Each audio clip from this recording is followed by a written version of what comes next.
Law of inclusivity கேள்விப்பட்டிருக்கீங்களா? நம்ம மனசுல எப்பவுமே ஒரு லைன் வச்சிருப்போம், இது நம்ம, இது மற்றவங்க அப்படின்னு. இது செல்ஃப், இது அதர். அந்த லைன் எவ்வளோக்கு எவ்வளோ க்ளோஸ்டா இருக்குதோ அவ்வளோக்கு அவ்வளோ நம்மளுக்கு பீஸ் கம்மியாக்கிட்டே இருக்கும்.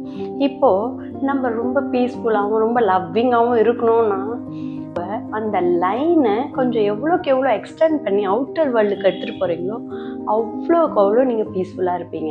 எக்ஸாம்பிளுக்கு நான், என் ஃபேமிலி, என் பசங்க அப்படின்னு இருக்கவங்க ஒரு சிலர், நான் மட்டும்தான், எனக்கு வேறு யாரை பற்றியும் அவ்வளோ, என் ஒய்ஃப்க்கு என்ன ஆனால் எனக்கு என்ன அது பாதிக்காது, என் பசங்க எப்படி போனால் எனக்கு என்ன, நான் நல்லா இருக்கேனா அப்படின்னு நினைப்பேன். செகண்ட் ஸ்டேஜ் வந்து என் ஃபேமிலி நல்லா இருந்தால் போதும், வேறு பக்கத்து வீட்டுக்காரங்க எப்படி போனால் நமக்கு.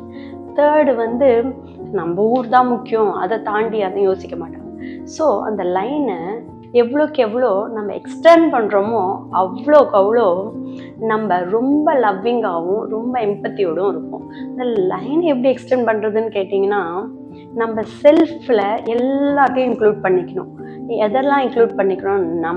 நம்ம ஃபேமிலி, நம்ம சொசைட்டி, நம்ம நாடு, அதையும் தாண்டி இது நம்ம வேர்ல்டு, இது நம்ம யூனிவர்ஸ்னு எவ்வளோக்கு எவ்வளோ எக்ஸ்டெண்ட் பண்ணுறீங்களோ, அதில் நாய், பூனை, நரி எல்லாத்தையும் எவ்வளோக்கு எவ்வளோ பேர்ட்ஸ், அனிமல்ஸ், ட்ரீஸ் எல்லாத்தையும் இன்க்ளூட் பண்ணுறீங்களோ அந்த அளவுக்கு நீங்கள் பீஸ்ஃபுல்லாகவும் லவ்விங்காகவும் இருப்பீங்க. இதுதான் லா ஆஃப் இன்க்ளூசிவிட்டி. இது ஜாதி, மதம் எல்லாத்தையும் தாண்டி we are humans, we are creatures, we are the part of the universe அப்படின்னும் போது it sounds great, right?